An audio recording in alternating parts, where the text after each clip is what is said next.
Chapter 26 of Oliver Twist by Charles Dickens, in which a mysterious character appears upon the scene, and many things inseparable from this history are done and performed. The old man had gained the street corner before he began to recover the effect of Toby Crackett's intelligence. He had relaxed nothing of his unusual speed, but was still pressing onward in the same wild and disordered manner, when the sudden dashing past of a carriage, and a boisterous cry from the foot-passengers, who saw his danger, drove him back upon the pavement. Avoiding as much as possible all the main streets, and skulking only through the byways and alleys, he at length emerged on Snow Hill.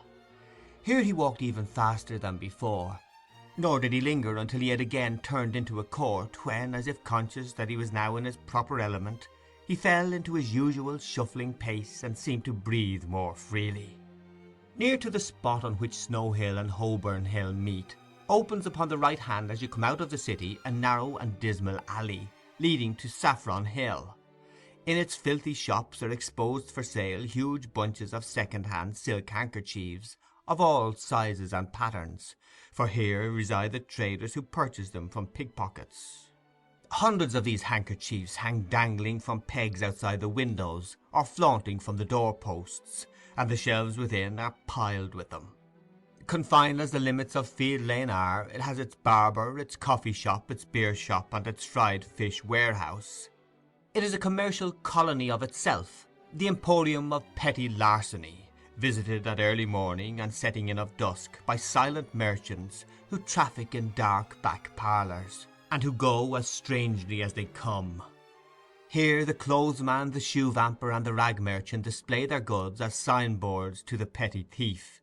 Here stores of old iron and bones, and heaps of mildewy fragments of woollen stuff and linen, rust and rot in the grimy cellars. It was into this place that the Jew turned. He was well known to the sallow denizens of the lane, for such of them as were on the look-out to buy or sell nodded familiarly as he passed along. He replied to their salutations in the same way, but bestowed no closer recognition until he reached the further end of the alley, when he stopped to address a salesman of small stature, who had squeezed as much of his person into a child's chair as the chair would hold, and was smoking a pipe at his warehouse door. "Why, the sight of you, Mr. Fagin, would cure the hop to me," said this respectable trader, in acknowledgment of the Jew's inquiry after his health. "The neighbourhood was a little too hot, lively," said Fagin, elevating his eyebrows, and crossing his hands upon his shoulders. "Well, I've heard that complained of once or twice before," replied the trader, "but it soon cools down again. Don't you find it so?" Fagin nodded in the affirmative. Pointing in the direction of Saffron Hill, he inquired whether any one was up yonder to-night. "At the Cripples?" inquired the man. The Jew nodded. "Let me see," pursued the merchant, reflecting. "Yes, there are some half-dozen of them gone in that I knows. I don't think your friend's there." "Sykes is not, I suppose?" inquired the Jew, with a disappointed countenance. "Non est tuentus, as the lawyers say," replied the little man, shaking his head and looking amazingly shy. "Have you got anything in my line to-night?" "Nothing to-night," said the Jew, turning away. "Are you going up to the Cripples, Fagin?" cried the little man, calling after him. "Stop, I don't mind if I have a drop there with you." But as the Jew, looking back, waved his hand to intimate that he preferred being alone, and moreover, as the little man could not very easily disengage himself from the chair, the sign of the Cripples was, for a time, bereft of the advantage of Mr. Lively's presence. By the time he had got upon his legs, the Jew had disappeared, so Mr. Lively, after ineffectually standing on tiptoe, in the hope of catching sight of him, again forced himself into the little chair, and exchanging a shake of the head with a lady in the opposite shop, in which doubt and mistrust were plainly mingled, resumed his pipe with grave demeanour. The Three Cripples, or rather the Cripples, which was the sign by which the establishment was familiarly known to its patrons, was the public house in which Mr. Sykes and his dog have already figured. Merely making a sign to a man at the bar, Fagin walked straight upstairs, and opening the door of a room, and softly insinuating himself into the chamber, looked anxiously about, shading his eyes with his hand as if in search for some particular person. The room was illuminated by two gas-lights, the glare of which was prevented by the barred shutters and closely drawn curtains of faded red from being visible outside.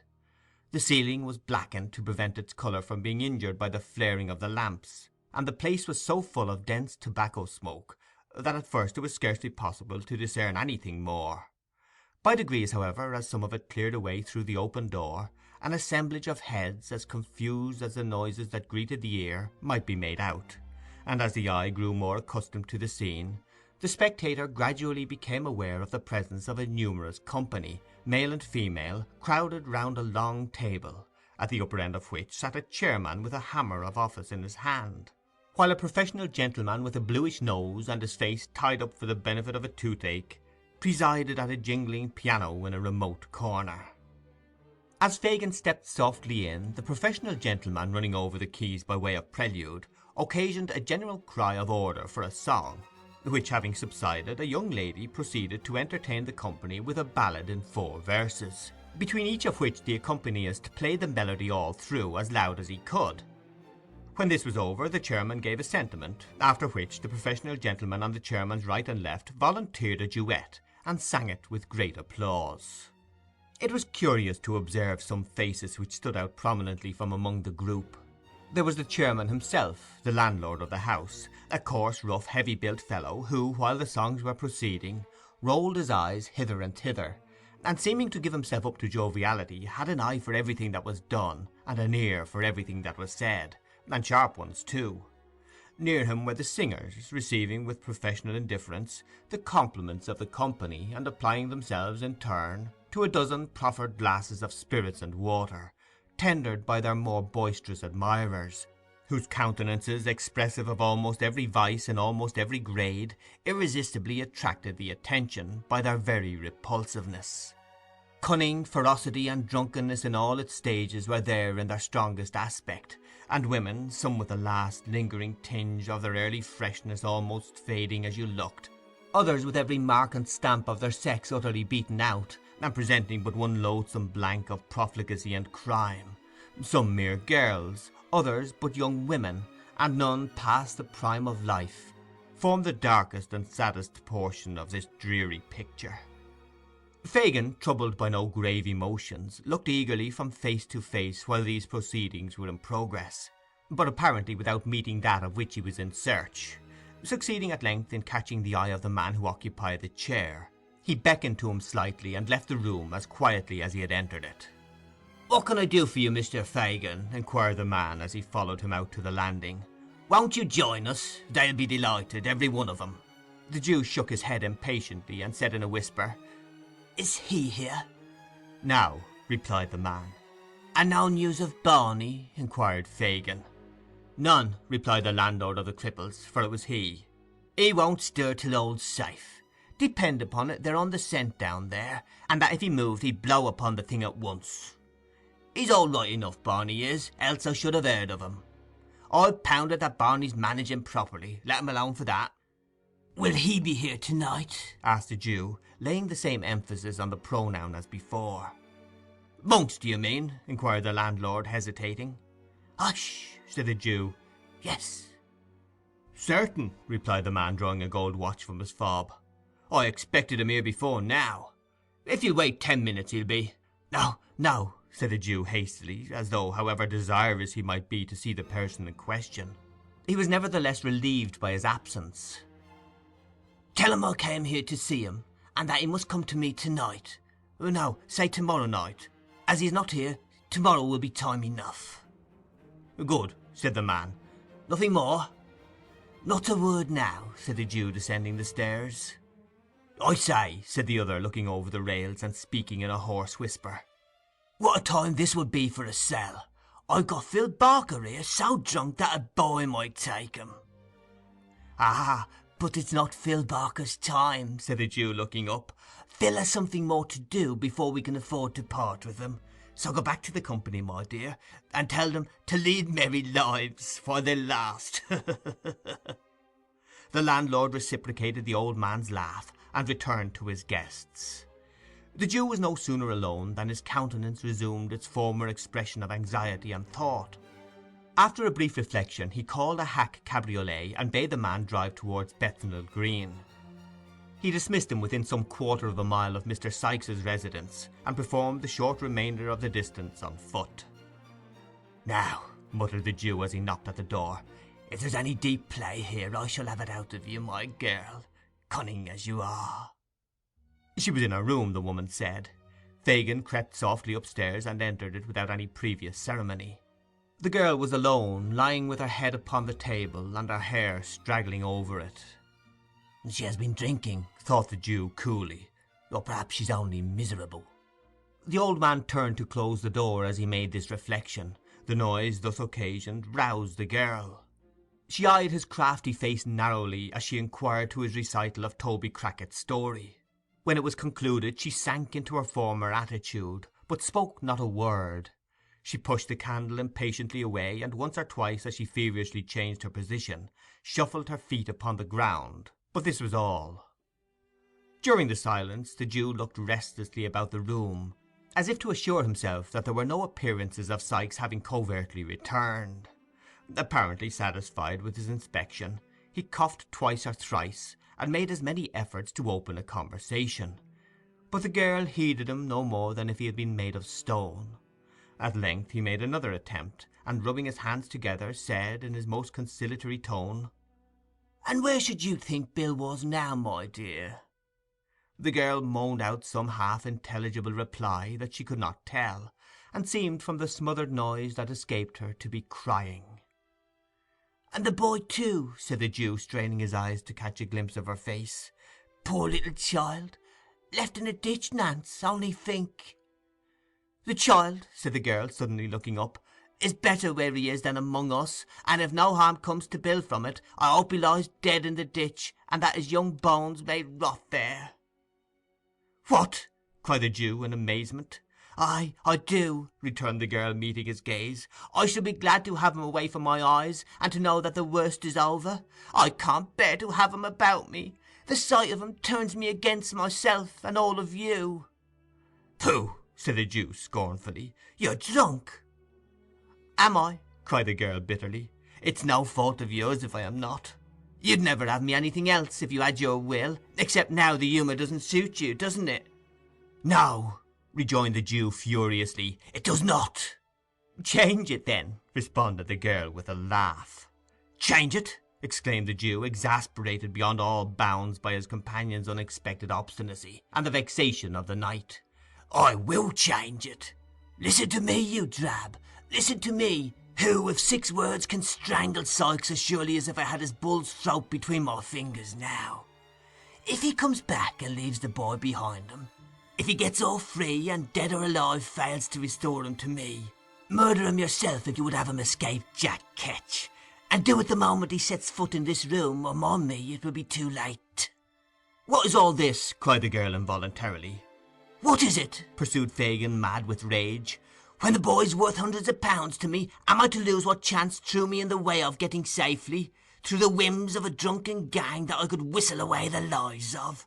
And me bound too to a born devil that only wants the will, and has the power to— Panting for breath, the old man stammered for a word, and in that instant checked the torrent of his wrath, and changed his whole demeanour. A moment before his clenched hands had grasped the air, his eyes had dilated, and his face grown livid with passion, but now he shrunk into a chair, and cowering together, trembled with the apprehension of having himself disclosed some hidden villainy. After a short silence he ventured to look round at his companion. He appeared somewhat reassured on beholding her in the same listless attitude from which he had first roused her. "Nancy, dear," croaked the Jew in his usual voice, "do you mind me, dear?" "Don't worry me now, Fagin," replied the girl, raising her head languidly. "If Bill has not done it this time, he will another. He has done many a good job for you, and will do many more when he can, and when he can't, he won't, so no more about that." "Regarding this boy, my dear," said the Jew, rubbing the palms of his hands nervously together. "The boy must take his chance with the rest," interrupted Nancy hastily. "And I say again, I hope he's dead, and out of harm's way, and out of yours, that is, if Bill comes to no harm. And if Toby's got clear off, Bill's pretty sure to be safe, for Bill's worth 2 of Toby any time." "And about what I was saying, my dear," observed the Jew, keeping his glistening eye steadily upon her. "You must say it all over again, if it's anything you want me to do," rejoined Nancy. "And if it is, you had better wait till tomorrow. You put me up for a minute, but now I'm stupid again." Fagin put several other questions, all with the same drift of ascertaining whether the girl had profited by his unguarded hints. But she answered them so readily, and was withal so utterly unmoved by his searching looks, that his original impression of her being more than a trifle in liquor was confirmed. Nancy, indeed, was not exempt from a failing which was very common among the Jew's female pupils, and in which, in their tenderer years, they were rather encouraged than checked.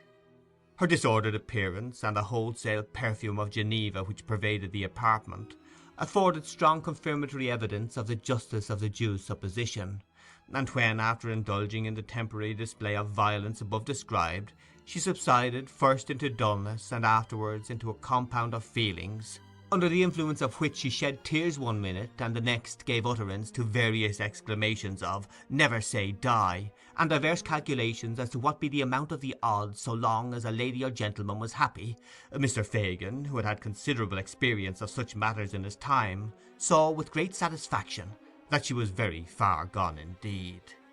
Having eased his mind by this discovery, and having accomplished his twofold object of imparting to the girl what he had that night heard, and of ascertaining with his own eyes that Sikes had not returned, Mr. Fagin again turned his face homeward, leaving his young friend asleep with her head upon the table. It was within an hour of midnight. The weather being dark and piercing cold, he had no great temptation to loiter. The sharp wind that scoured the streets seemed to have cleared them of passengers as of dust and mud, for few people were abroad, and they were, to all appearance, hastening fast home. It blew from the right quarter for the Jew, however, and straight before it he went, trembling and shivering as every fresh gust drove him rudely on his way. He had reached the corner of his own street, and was already fumbling in his pocket for the door key, when a dark figure emerged from a projecting entrance which lay deep in shadow, and, crossing the road, glided up to him unperceived. "Fagin," whispered a voice close to his ear.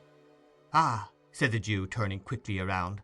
"Is that—" "Yes," interrupted the stranger. "I have been lingering here these 2 hours. Where the devil have you been?"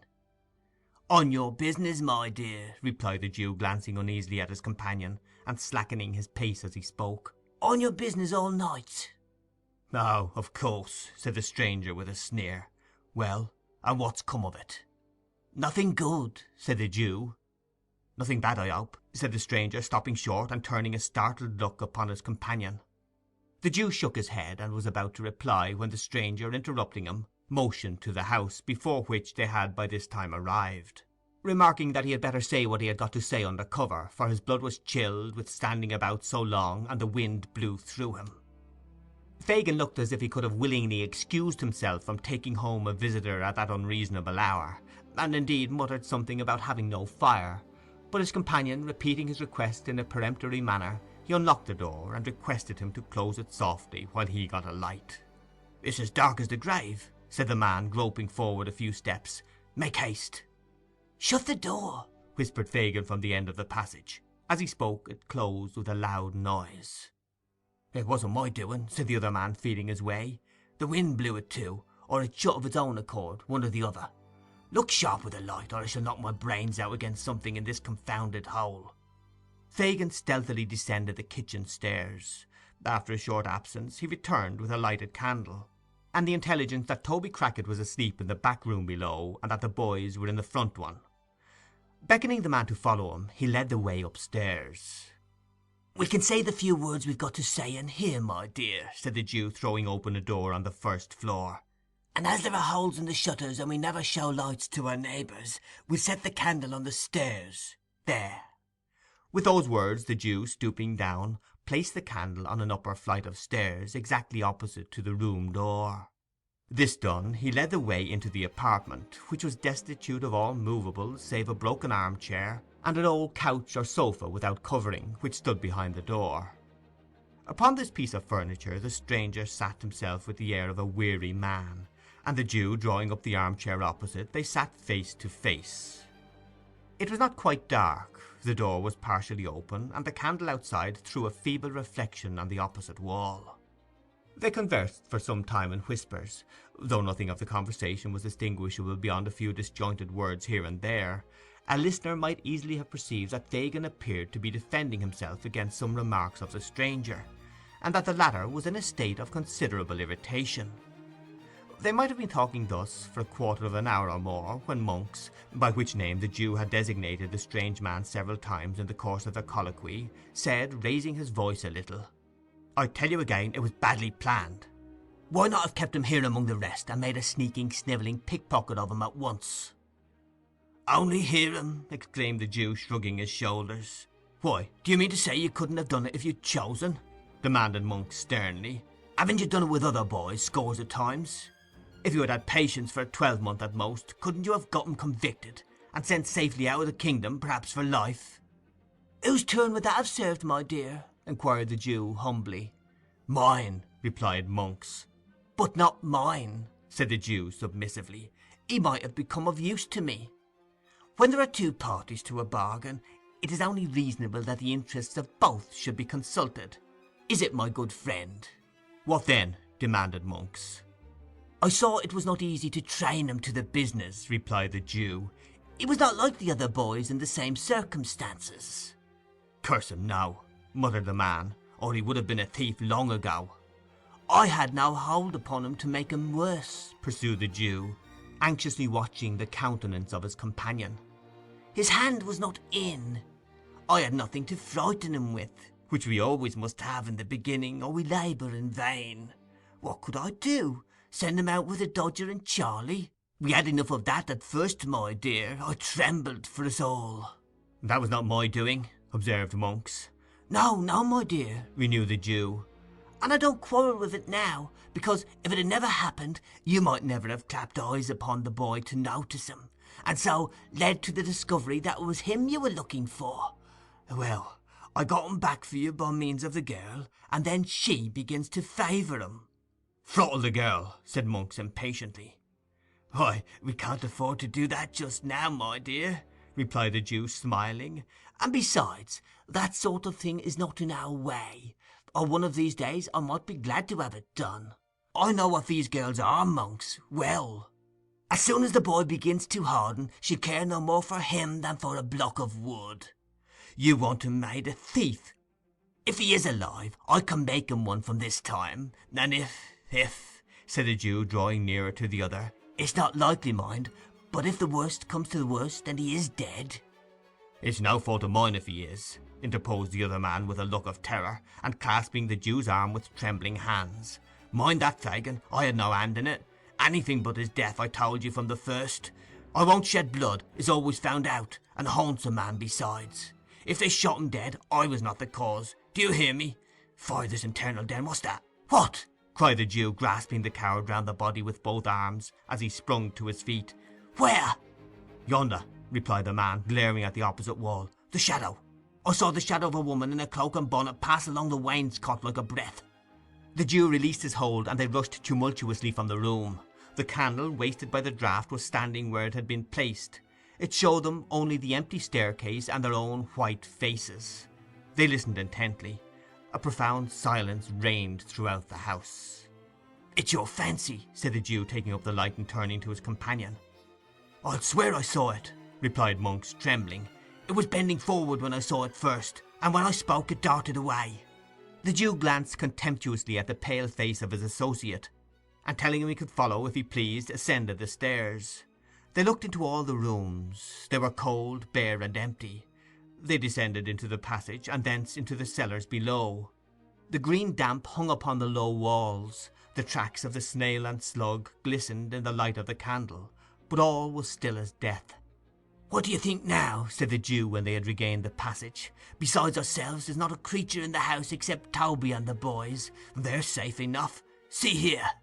As a proof of the fact, the Jew drew forth 2 keys from his pocket, and explained that when he first went downstairs he had locked them in to prevent any intrusion on the conference. This accumulated testimony effectually staggered Mr. Monks. His protestations had gradually become less and less vehement as they proceeded in their search without making any discovery, and now he gave vent to several very grim laughs, and confessed it could only have been his excited imagination. He declined any renewal of the conversation, however, for that night, suddenly remembering that it was past 1 o'clock, and so the amiable couple parted. End of chapter 26.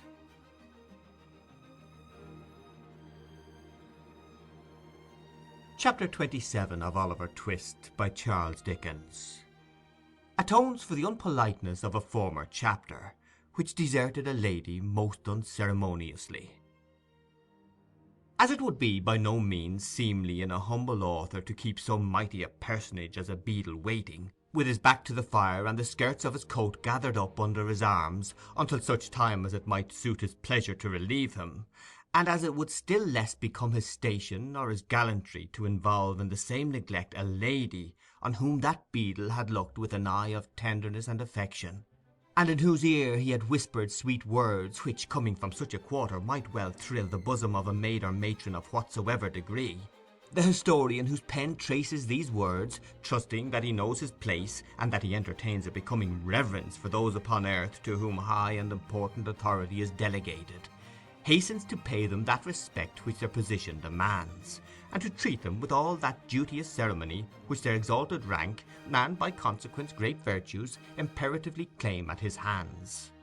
Towards this end, indeed, he had proposed to introduce in this place a dissertation touching the divine right of beadles, and elucidative of the position that a beadle can do no wrong, which could not fail to have been both pleasurable and profitable to the right-minded reader, but which he is unfortunately compelled, by want of time and space, to postpone to some more convenient and fitting opportunity, on the arrival of which he will be prepared to show that a beadle properly constituted, that is to say, a parochial beadle attached to a parochial workhouse, and attending in his official capacity the parochial church, is, in right and virtue of his office, possessed of all the excellences and best qualities of humanity, and that to none of those excellences can mere company's beadles, or court of law beadles, or even chapel of ease beadles, save the last, and they in a very lowly and inferior degree, lay the remotest sustainable claim. Mr. Bumble had recounted the teaspoons, reweighed the sugar tongs, made a closer inspection of the milk-pot, and ascertained to a nicety the exact condition of the furniture, down to the very horsehair seats of the chairs, and had repeated each process full half a dozen times, before he began to think that it was time for Mrs. Corney to return. Thinking begets thinking. As there were no sounds of Mrs. Corney's approach, it occurred to Mr. Bumble that it would be an innocent and virtuous way of spending the time if he were further to allay his curiosity by a cursory glance at the interior of Mrs. Corney's chest of drawers. Having listened at the keyhole to assure himself that nobody was approaching the chamber, Mr. Bumble, beginning at the bottom, proceeded to make himself acquainted with the contents of the 3 long drawers, which, being filled with various garments of good fashion and texture, carefully preserved between 2 layers of old newspaper, speckled with dried lavender, seemed to yield him exceeding satisfaction. Arriving in course of time at the right-hand corner drawer, in which was the key, and beholding therein a small padlocked box, which, being shaken, gave forth a pleasant sound as of the clinking of coin, Mr. Bumble returned with a stately walk to the fireplace, and resuming his old attitude, said, with a grave and determined air, "I'll do it."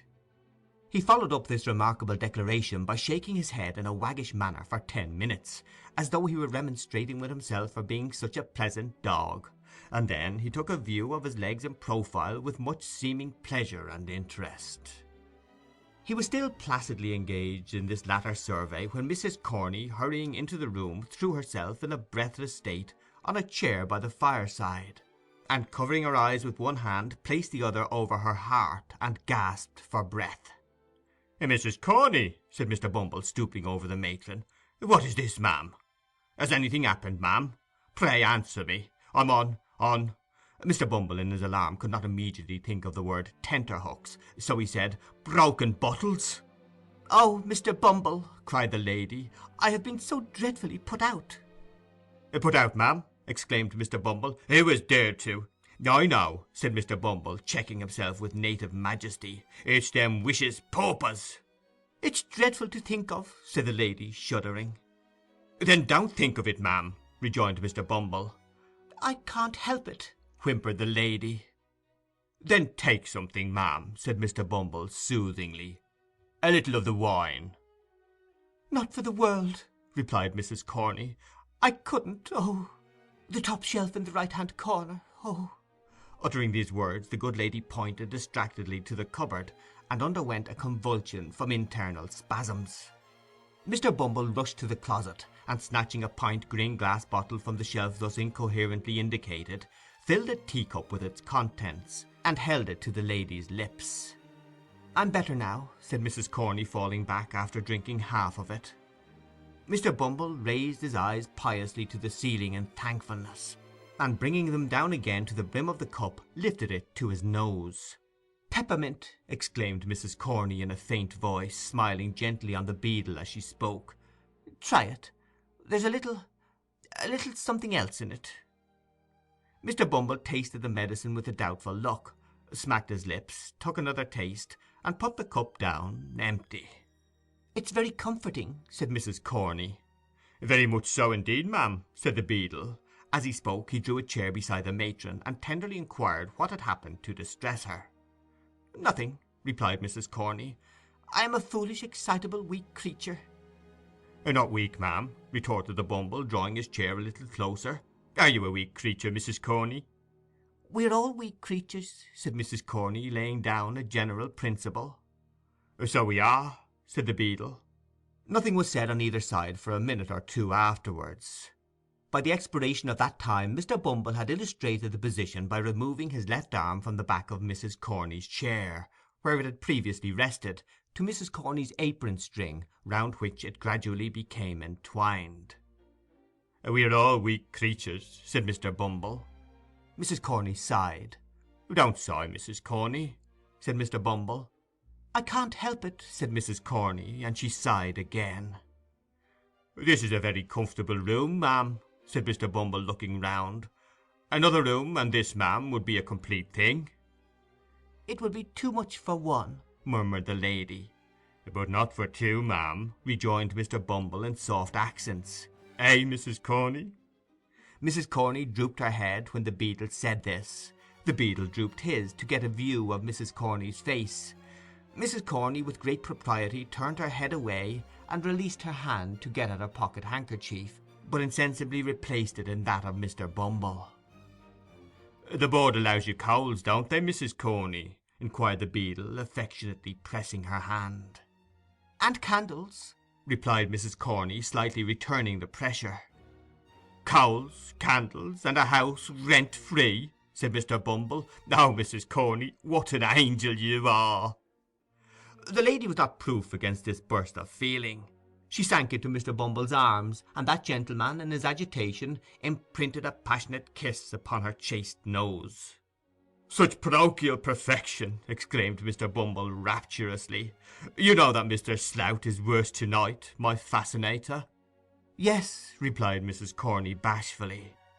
"He can't live a week, the doctors say," pursued Mr. Bumble. "He is the master of this establishment. His death will cause a vacancy. That vacancy must be filled up.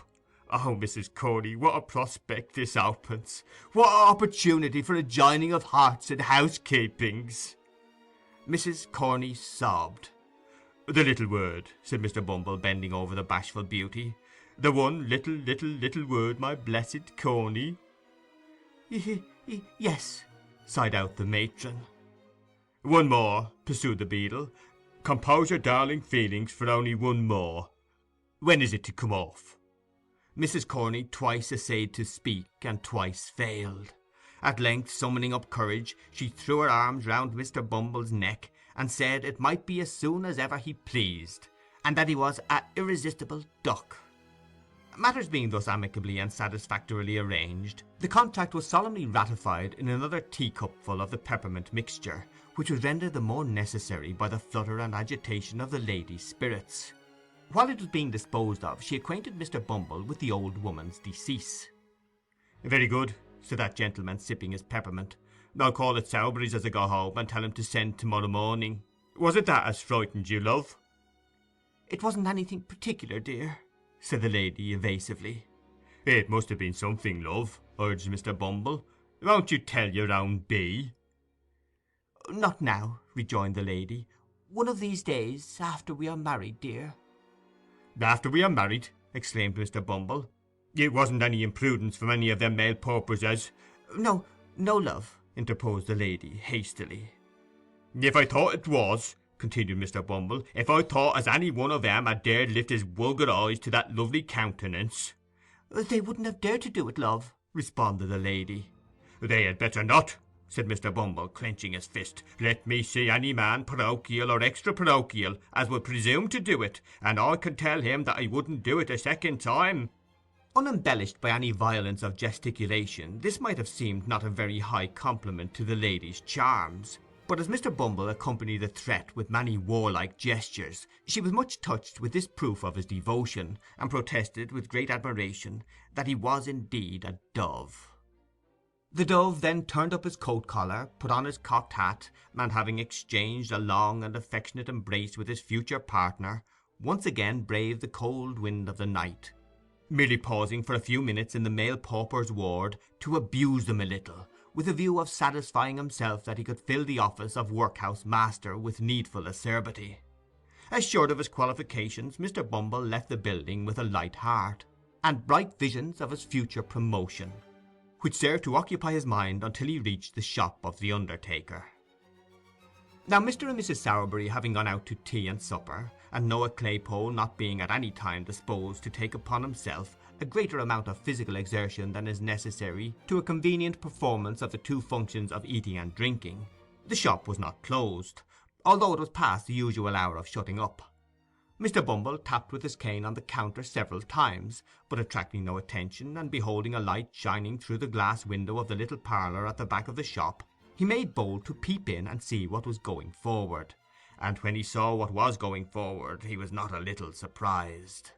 The cloth was laid for supper, the table was covered with bread and butter, plates and glasses, a porter-pot and a wine-bottle.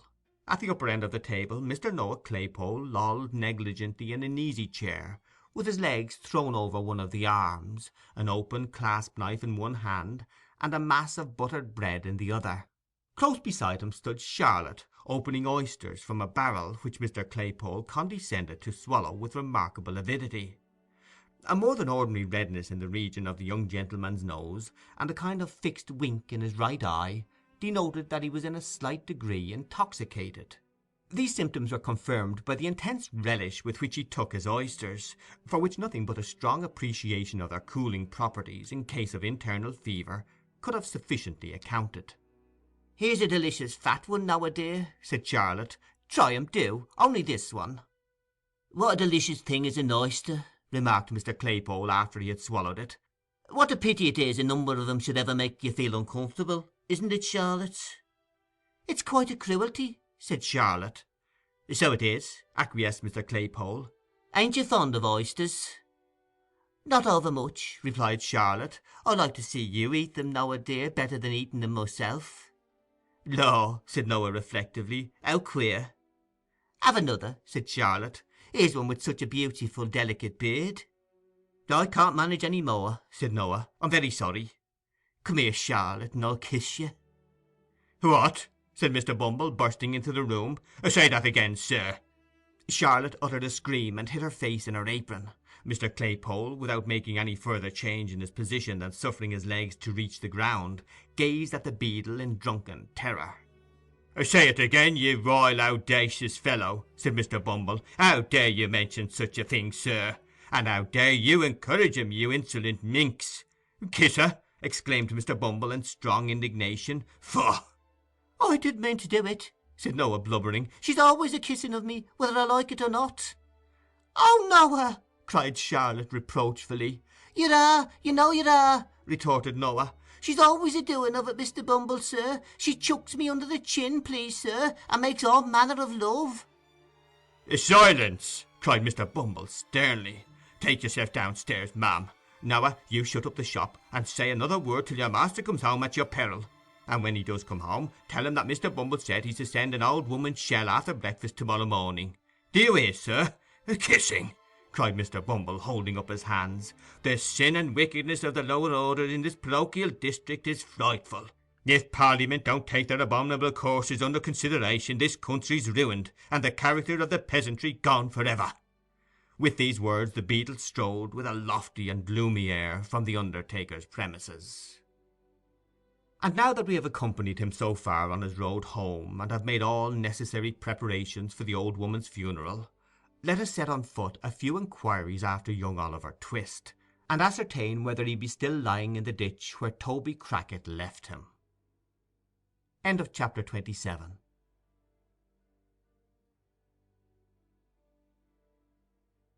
Chapter 28 of Oliver Twist by Charles Dickens. Looks after Oliver and proceeds with his adventures.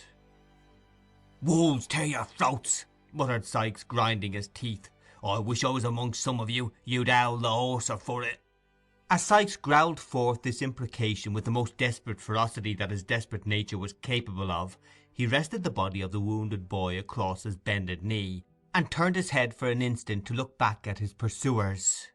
There was little to be made out in the mist and darkness, but the loud shouting of the men vibrated through the air, and the barking of the neighbouring dogs, roused by the sound of the alarm bell, resounded in every direction. "Stop, you white-livered hound!" cried the robber, shouting after Toby Crackit, who, making the best use of his long legs, was already ahead. "Stop!" The repetition of the word brought Toby to a dead standstill, for he was not quite satisfied that he was beyond the range of pistol shot, and Sikes was in no mood to be played with. "Bear a hand with the boy," cried Sikes, beckoning furiously to his confederate. "Come back!"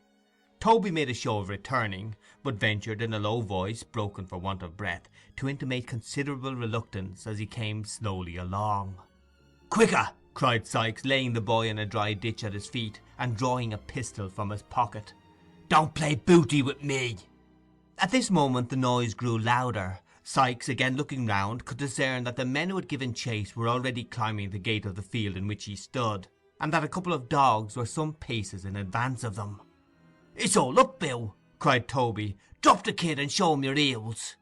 With this parting advice, Mr. Crackit, preferring the chance of being shot by his friend to the certainty of being taken by his enemies, fairly turned tail and darted off at full speed. Sikes clenched his teeth, took one look around, threw over the prostrate form of Oliver the cape in which he had been hurriedly muffled, ran along the front of the hedge as if to distract the attention of those behind from the spot where the boy lay, paused for a second before another hedge which met it at right angles, and whirling his pistol high into the air, cleared it at a bound and was gone. Ho there!" cried a tremulous voice in the rear. "Pincher, Neptune, come here, come here!" The dogs, who, in common with their masters, seemed to have no particular relish for the sport in which they were engaged, readily answered to the command. Three men, who had by this time advanced some distance into the field, stopped to take counsel together. "My advice, or leastways I should say my orders is," said the fattest man of the party, "that we immediately go home again." "I am agreeable to anything which is agreeable to Mr. Giles," said a shorter man, who was by no means of a slim figure, and who was very pale in the face and very polite, as frightened men frequently are. "I shouldn't wish to appear ill-mannered, gentlemen," said the third, who had called the dogs back. "Mr. Giles ought to know." "Certainly," replied the shorter man, "and whatever Mr. Giles says, it isn't our place to contradict him. Now, I know my situation. Thank my stars, I know my situation." To tell the truth, the little man did seem to know his situation, and to know perfectly well that it was by no means a desirable one, for his teeth chattered in his head as he spoke. "You're afraid, Brittles," said Mr. Giles. "I aren't," said Brittles. "You are," said Giles. "You're a falsehood, Mr. Giles," said Brittles. "You're a lie, Brittles," said Mr. Giles. Now these four retorts arose from Mr. Giles's taunt, and Mr. Giles's taunt had arisen from his indignation at having the responsibility of going home again imposed upon himself under cover of a compliment. The third man brought the dispute to a close most philosophically. "I'll tell you what it is, gentlemen," he said, "we're all afraid." "Speak for yourself, sir," said Mr. Giles, who was the palest of the party. "So I do," replied the man. "It's natural and proper to be afraid under such circumstances. I am." "So am I," said Brittles, "only there's no call to tell a man he is so bounceably." These frank admissions softened Mr. Giles, who had once owned that he was afraid, upon which they all three faced about and ran back again with the completest unanimity, until Mr. Giles, who had the shortest wind of the party, and was encumbered with a pitchfork, most handsomely insisted on stopping, to make an apology for his hastiness of speech. "But it's wonderful," said Mr. Giles, when he had explained, "what a man will do when his blood is up. I should have committed murder, I know I should, if we'd caught one of them rascals." As the other two were impressed with a similar presentiment, and as their blood, like his, had all gone down again, some speculation ensued upon the cause of this sudden change in their temperament. "I know what it was," said Mr. Giles. "It was the gate." "I shouldn't wonder if it was," exclaimed Brittles, catching at the idea. "You may depend upon it," said Giles, "that gate stopped the flow of the excitement. I felt all mine suddenly going away as I was climbing over it." By a remarkable coincidence, the other two had been visited with the same unpleasant sensation at that precise moment. It was quite obvious, therefore, that it was the gate, especially as there was no doubt regarding the time at which the change had taken place, because all three remembered that they had come in sight of the robbers at the instant of its occurrence. This dialogue was held between the two men who had surprised the burglars, and a travelling tinker who had been sleeping in an outhouse, and who had been roused, together with his two mongrel curs, to join in the pursuit. Mr. Giles acted in the double capacity of butler and steward to the old lady of the mansion. Brittles was a lad of all work, who, having entered her service a mere child, was treated as a promising young boy still, though he was something past 30. Encouraging each other with such converse as this, but keeping very close together notwithstanding, and looking apprehensively round whenever a fresh gust rattled through the boughs, the three men hurried back to a tree, behind which they had left their lantern, lest its light should inform the thieves in what direction to fire. Catching up the light, they made the best of their way home at a good round trot, and long after their dusky forms had ceased to be discernible, the light might have been seen twinkling and dancing in the distance, like some exhalation of the damp and gloomy atmosphere through which it was swiftly borne. The air grew colder as the day came slowly on, and the mist rolled along the ground like a dense cloud of smoke. The grass was wet, the pathways and low places were all mire and water. The damp breath of an unwholesome wind went languidly by with a hollow moaning. Still Oliver lay motionless and insensible on the spot where Sikes had left him. Morning drew on apace. The air became more sharp and piercing as its first dull hue, the death of night rather than the birth of day, glimmered faintly in the sky.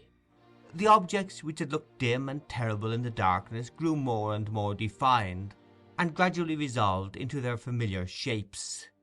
The rain came down thick and fast, and pattered noisily among the leafless bushes. But Oliver felt it not as it beat against him, for he still lay stretched helpless and unconscious on his bed of clay. At length a low cry of pain broke the stillness that prevailed, and uttering it, the boy awoke. His left arm, rudely bandaged in a shawl, hung heavily and useless at his side. The bandage was saturated with blood. He was so weak that he could scarcely raise himself into a sitting posture. When he had done so, he looked feebly round for help, and groaned with pain. Trembling in every joint from cold and exhaustion, he made an effort to stand upright, but shuddering from head to foot, fell prostrate on the ground. After a short return of the stupor in which he had been so long plunged, Oliver, urged by a creeping sickness at his heart, which seemed to warn him that if he lay there he must surely die, got upon his feet and essayed to walk. His head was dizzy, and he staggered to and fro like a drunken man. But he kept up nevertheless, and with his head drooping languidly on his breast, went stumbling onward, he knew not whither. And now hosts of bewildering and confused ideas came crowding on his mind. He seemed to be still walking between Sikes and Crackit, who were angrily disputing, for the very words they said sounded in his ears, and when he caught his own attention, as it were, by making some violent effort to save himself from falling, he found that he was talking to them. Then he was alone with Sikes, plodding on as on the previous day, and as shadowy people passed them he felt the robber's grasp upon his wrist. Suddenly he started back at the report of firearms. There rose into the air loud cries and shouts, lights gleamed before his eyes, all was noise and tumult, as some unseen hand bore him hurriedly away. Through all these rapid visions there ran an undefined, uneasy consciousness of pain, which wearied and tormented him incessantly. Thus he staggered on, creeping almost mechanically between the bars of gates, or through hedge gaps as they came in his way, until he reached a road. Here the rain began to fall so heavily that it roused him. He looked about, and saw that at no great distance there was a house which perhaps he could reach. Pitying his condition, they might have compassion on him, and if they did not, it would be better, he thought, to die near human beings than in the lonely open fields. He summoned up all his strength for one last trial, and bent his faltering steps towards it. As he drew nearer to this house, a feeling came over him that he had seen it before. He remembered nothing of its details, but the shape and aspect of the building seemed familiar to him. That garden wall. On the grass inside he had fallen on his knees last night, and prayed the two men's mercy. It was the very house they had attempted to rob. Oliver felt such fear come over him when he recognized the place that for the instant he forgot the agony of his wound, and thought only of flight. Flight he could scarcely stand, and if he were in full possession of the best powers of his slight and youthful frame, whither could he fly? He pushed against the garden gate. It was unlocked and swung open on its hinges. He tottered across the lawn, climbed the steps, knocked faintly at the door, and his whole strength failing him, sunk down against one of the pillars of the little portico. It happened that about this time Mr. Giles, Brittles, and the tinker were recruiting themselves, after the fatigues and terrors of the night, with tea and sundries in the kitchen. Not that it was Mr. Giles's habit to admit to too great familiarity with the humbler servants, towards whom it was rather his wont to deport himself with a lofty affability, which, while it gratified, could not fail to remind them of his superior position in society. But death, fires, and burglary make all men equals, so Mr. Giles sat with his legs stretched out before the kitchen fender, leaning his left arm on the table, while with his right he illustrated a circumstantial and minute account of the robbery, to which his bearers, but especially the cook and housemaid who were of the party, listened with breathless interest. "It was about 2:30, said Mr. Giles, or I wouldn't swear that it mightn't have been a little nearer 3, when I woke up, and turning round in my bed, as it might be so," here Mr. Giles turned round in his chair and pulled the corner of the tablecloth over him to imitate bedclothes, "I fancied I heard a noise." At this point of the narrative the cook turned pale, and asked the housemaid to shut the door, who asked Brittles, who asked the tinker, who pretended not to hear. "Heard a noise," continued Mr. Giles. "I says at first, 'This is illusion,' and was composing myself off to sleep when I heard the noise again, distinct." "What sort of noise?" asked the cook. "A kind of busting noise," replied Mr. Giles, looking round him. "More like the noise of powdering an iron bar on a nutmeg grater," suggested Brittles. "It was when you heard it, sir," rejoined Mr. Giles, "but at this time it had a busting sound. I turned down the clothes," continued Giles, rolling back the tablecloth, "sat up in bed and listened. The cook and housemaid simultaneously ejaculated 'Lor!' and drew their chairs closer together." "I heard it now quite apparent," resumed Mr. Giles. "Somebody, I says, is forcing of a door or window. What's to be done? I'll call up the poor lad Brittles and save him from being murdered in his bed, or his throat, says I, may be cut from his right ear to his left, without his ever knowing it." Here all eyes were turned upon Brittles, who fixed his upon the speaker and stared at him with his mouth wide open and his face expressive of the most unmitigated horror. "I tossed off the clothes," said Giles, throwing away the tablecloth, and looking very hard at the cook and housemaid, "got softly out of bed, drew on a pair of—" "A lady's present, Mr. Giles," murmured the tinker. "Of shoes, sir," said Giles, turning upon him and laying great emphasis on the word, seized the loaded pistol that always goes upstairs with the plate basket, and walked on tiptoes to his room. "Brittles," I says, when I had woke him, "don't be frightened." "So you did," observed Brittles in a low voice.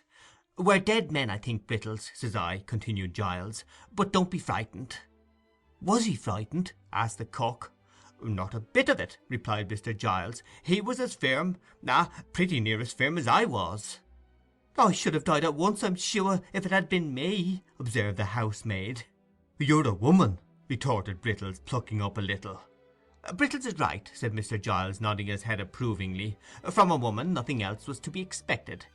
We, being men, took a dark lantern that was standing on Brittle's hob, and groped our way downstairs in the pitch dark, as it might be so." Mr. Giles had risen from his seat, and taken 2 steps with his eyes shut, to accompany his description with appropriate action, when he started violently, in common with the rest of the company, and hurried back to his chair. The cook and housemaid screamed. "It was a knock," said Mr. Giles, assuming perfect serenity. "Open the door, somebody." Nobody moved.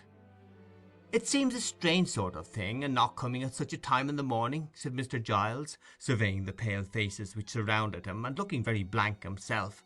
"But the door must be opened. Do you hear? Somebody."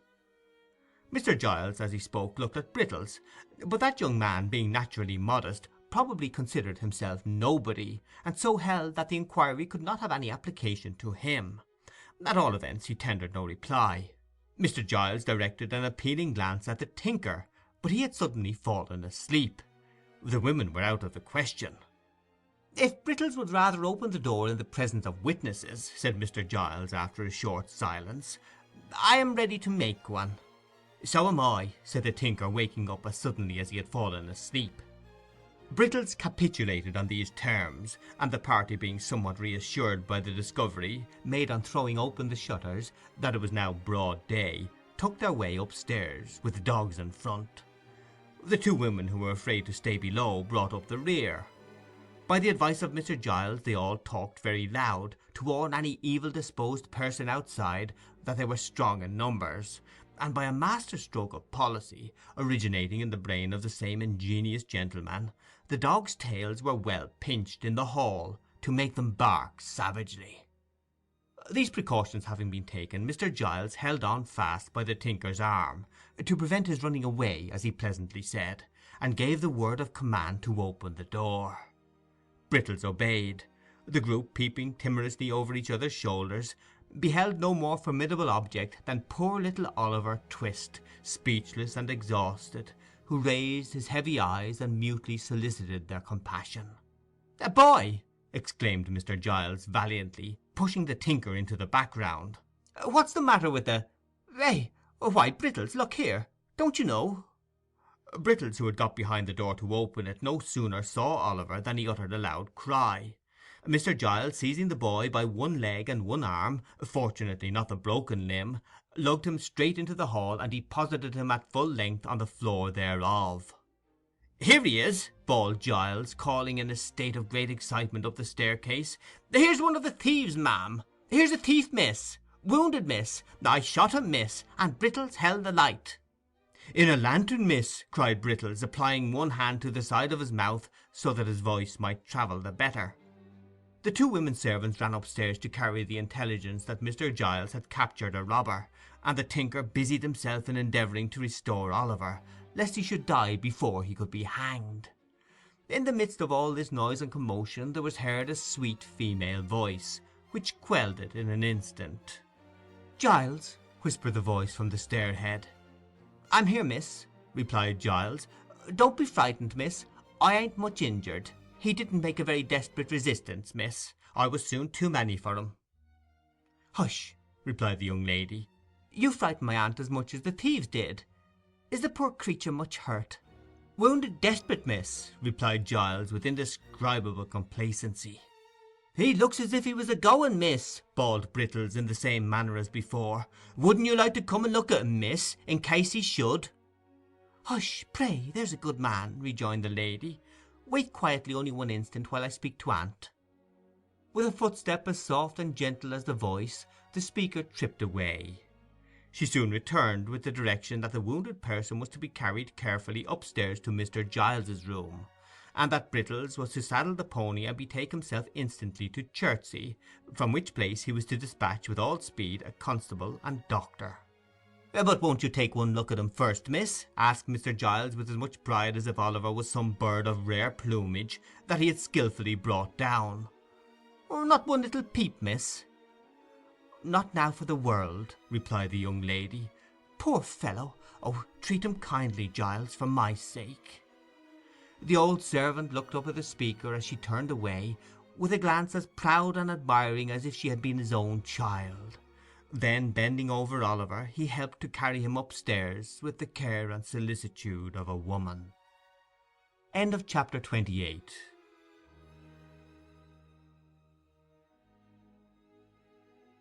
Chapter 29 of Oliver Twist by Charles Dickens has an introductory account of the inmates of the house to which Oliver is restored. In a handsome room, though its furniture had rather the air of old-fashioned comfort than of modern elegance, there sat two ladies at a well-spread breakfast-table. Mr. Giles, dressed with scrupulous care in a full suit of black, was in attendance upon them. He had taken his station some half-way between the sideboard and the breakfast-table, and with his body drawn up to its full height, his head thrown back and inclined the merest trifle on one side, his left leg advanced, and his right hand thrust into his waistcoat, while his left hung down by his side, grasping a waiter, looked like one who laboured under a very agreeable sense of his own merits and importance. Of the two ladies, one was well advanced in years, but the high-backed oaken chair in which she sat was not more upright than she. Dressed with the utmost nicety and precision in a quaint mixture of bygone costume, with some slight concessions to the prevailing taste, which rather served to point the old style pleasantly than to impair its effect, she sat in a stately manner, with her hands folded on the table before her. Her eyes, and age had dimmed but little of their brightness, were attentively upon her young companion. The younger lady was in the lovely bloom and springtime of womanhood, at that age when, if ever angels be for God's good purposes enthroned in mortal forms, they may be, without impiety, supposed to abide in such as hers. She was not past 17, cast in so slight and exquisite a mould, so mild and gentle, so pure and beautiful, that earth seemed not her element, nor its rough creatures her fit companions. The very intelligence that shone in her deep blue eyes, and was stamped upon her noble head, seemed scarcely of her age, or of the world, and yet the changing expression of sweetness and good humour, the thousand lights that played about the face, and left no shadow there, above all, the smile, the cheerful, happy smile, were made for home and fireside peace and happiness.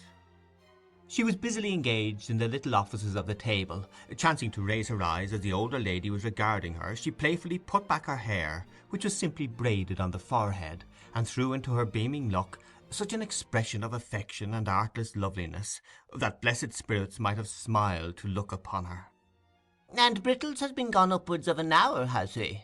asked the old lady after a pause. "An hour and 12 minutes, ma'am," replied Giles, referring to a silver watch which he drew forth by a black ribbon. "He is always slow," remarked the old lady. "Brittles always was a slow boy, ma'am," replied the attendant, and seeing by the by that Brittles had been a slow boy for upwards of 30 years, there appeared no great probability of his ever being a fast one.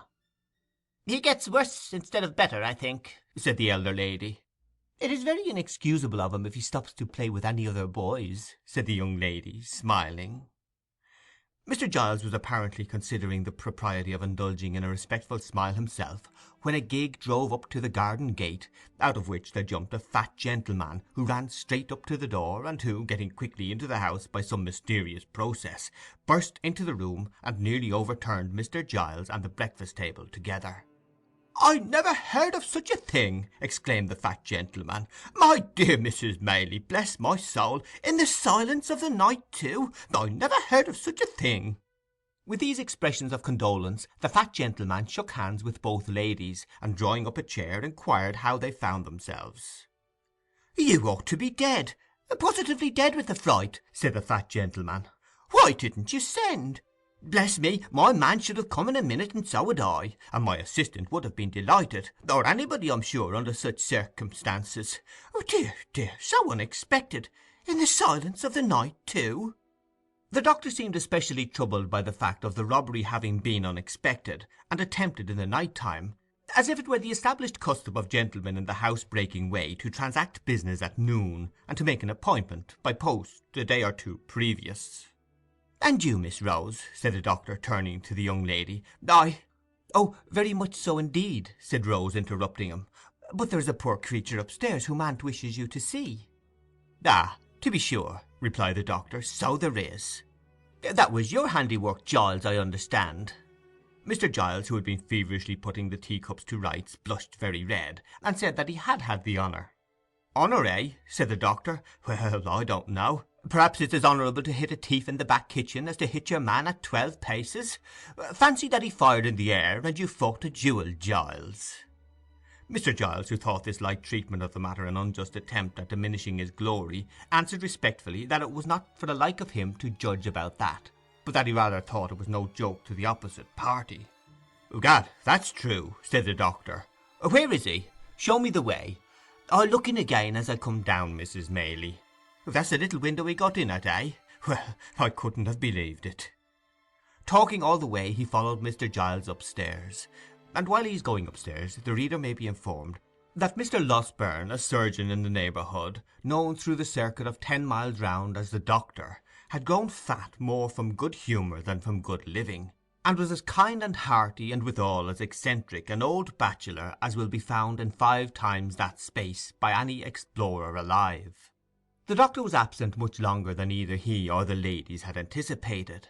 A large flat box was fetched out of the gig, and the bedroom bell was rung very often, and the servants ran up and down stairs perpetually, from which tokens it was justly concluded that something important was going on above. At length he returned, and in reply to an anxious inquiry after his patient looked very mysterious, and closed the door carefully. "This is a very extraordinary thing, Mrs. Maylie," said the doctor, standing with his back to the door, as if to keep it shut. "He is not in danger, I hope?" said the old lady. "Why, that would not be an extraordinary thing under the circumstances," replied the doctor, "though I don't think he is. Have you seen the thief?" "No," rejoined the old lady. "Nor heard anything about him?" "No." "I beg your pardon, ma'am," interposed Giles, "but I was going to tell you about him when Dr. Losberne came in." The fact was that Giles had not at first been able to bring his mind to the avowal that he had only shot a boy. Such commendations had been bestowed upon his bravery that he could not for the life of him help postponing the explanation for a few delicious minutes, during which he had flourished at the very zenith of a brief reputation for undaunted courage. "Rose wished to see the man," said Mrs. Maylie, "but I wouldn't hear of it." Rejoined the doctor, "there's nothing very alarming in his appearance. Have you any objection to see him in my presence?" "If it be necessary," replied the old lady, "certainly not." "Then I think it is necessary," said the doctor. "At all events, I'm quite sure you would deeply regret not having done so if you postponed it. He is perfectly quiet and comfortable now. Allow me, Miss Rose. Will you permit me?" "Not the slightest fear. I'll pledge you my honour." End of chapter 29.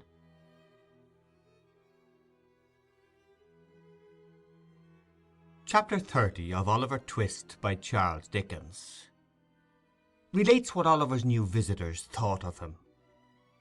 With many loquacious assurances that they would be agreeably surprised in the aspect of the criminal, the doctor drew the young lady's arm through one of his, and offering his disengaged hand to Mrs. Maylie, led them with much ceremony and stateliness upstairs. "Now," said the doctor in a whisper, as he softly turned the handle of the bedroom door, "let us hear what you think of him. He has not been shaved very recently, but he don't look at all ferocious notwithstanding. Stop, though. Let me first see that he is in visiting order." Stepping before them, he looked into the room. Motioning them to advance, he closed the door when they had entered, and gently drew back the curtains of the bed. Upon it, in lieu of the dogged, black-visaged ruffian they had expected to behold, there lay a mere child, worn with pain and exhaustion, and sunk into a deep sleep. His wounded arm, bound up and splintered, was crossed upon his chest. His head reclined upon the other arm, which was half hidden by his long hair, as it streamed over the pillow. The honest gentleman held the curtain in his hand and looked on for a minute or so in silence. Whilst he was watching the patient thus, the younger lady glided softly past, and seating herself in a chair by the bedside, gathered Oliver's hair from his face. As she stooped over him, her tears fell upon his forehead. The boy stirred and smiled in his sleep, as though these marks of pity and compassion had awakened some pleasant dream of a love and affection he had never known. Thus a strain of gentle music, or the rippling of water in a silent place, or the odour of a flower, or the mention of a familiar word, will sometimes call up sudden dim remembrances of scenes that never were in this life, which vanish like a breath, which some brief memory of a happier existence long gone by would seem to have awakened, which no voluntary exertion of the mind can ever recall. "What can this mean?" exclaimed the elder lady.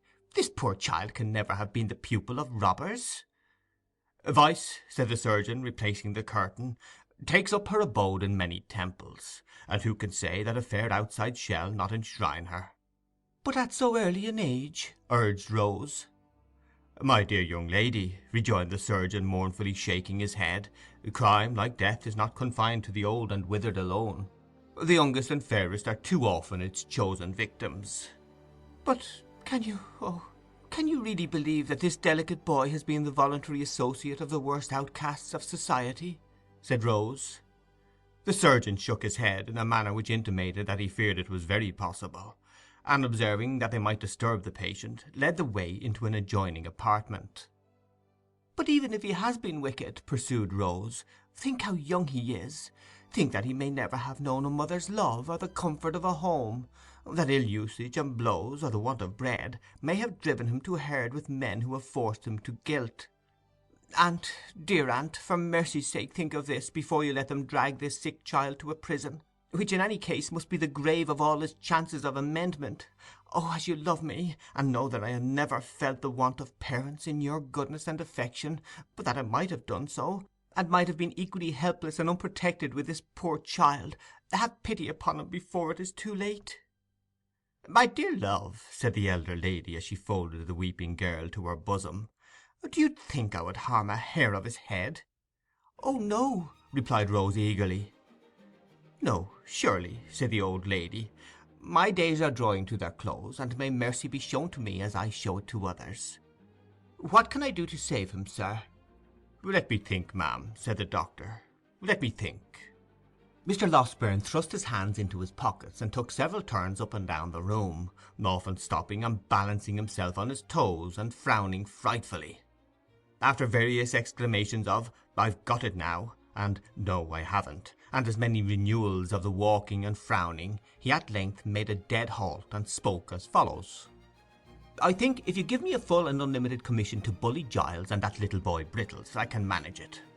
Giles is a faithful fellow and an old servant, I know, but you can make it up to him in 1,000 ways, and reward him for being such a good shot besides.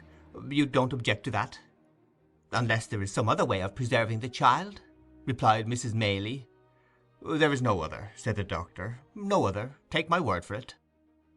"Then my aunt invests you with full power," said Rose, smiling through her tears. "But pray don't be harder upon the poor fellows than is indispensably necessary." "You seem to think," retorted the doctor, "that everybody is disposed to be hard-hearted to-day except yourself, Miss Rose. I only hope, for the sake of the rising male sex generally, that you may be found in as vulnerable and soft-hearted a mood by the first eligible young fellow who appeals to your compassion. And I wish I were a young fellow, that I might avail myself, on the spot, of such a favourable opportunity for doing so as the present." "You are as great a boy as poor Brittles himself," returned Rose, blushing. "Well," said the doctor, laughing heartily, "that's no very difficult matter. To return to this boy, the great point of our agreement is yet to come. He will wake in an hour or so, I daresay, and although I have told that thick-headed constable fellow downstairs that he mustn't be moved or spoken to, on peril of his life, I think we may converse with him without danger.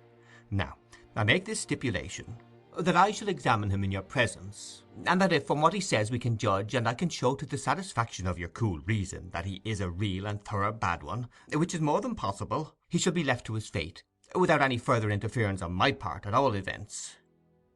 "Oh, no, aunt," entreated Rose. "Oh, yes, aunt," said the doctor.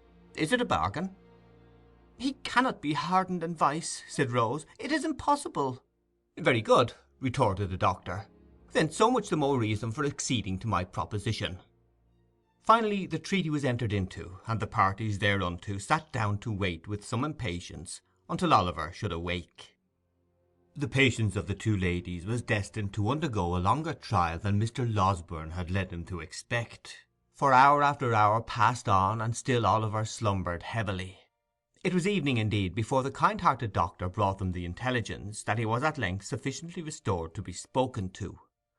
The boy was very ill, he said, and weak from the loss of blood, but his mind was so troubled with anxiety to disclose something that he deemed it better to give him the opportunity than to insist upon his remaining quiet until next morning, which he should otherwise have done. The conference was a long one. Oliver told them all his simple history, and was often compelled to stop by pain and want of strength. It was a solemn thing to hear in the darkened room the feeble voice of the sick child recounting a weary catalogue of evils and calamities which hard men had brought upon him. Oh, if when we oppress and grind our fellow creatures we bestowed but one thought on the dark evidences of human error, which, like dense and heavy clouds, are rising, slowly it is true, but not less surely, to heaven, to pour their after vengeance on our heads, if we heard but one instant in imagination the deep testimony of dead men's voices, which no power can stifle and no pride shut out, where would be the injury and injustice, the suffering, misery, cruelty, and wrong that each day's life brings with it? Oliver's pillow was smoothed by gentle hands that night, and loveliness and virtue watched him as he slept. He felt calm and happy, and could have died without a murmur. The momentous interview was no sooner concluded, and Oliver composed to rest again, than the doctor, after wiping his eyes, and condemning them for being weak all at once, betook himself downstairs to open upon Mr. Giles; and finding nobody about the parlours, it occurred to him that he could perhaps originate the proceedings with better effect in the kitchen. So into the kitchen he went.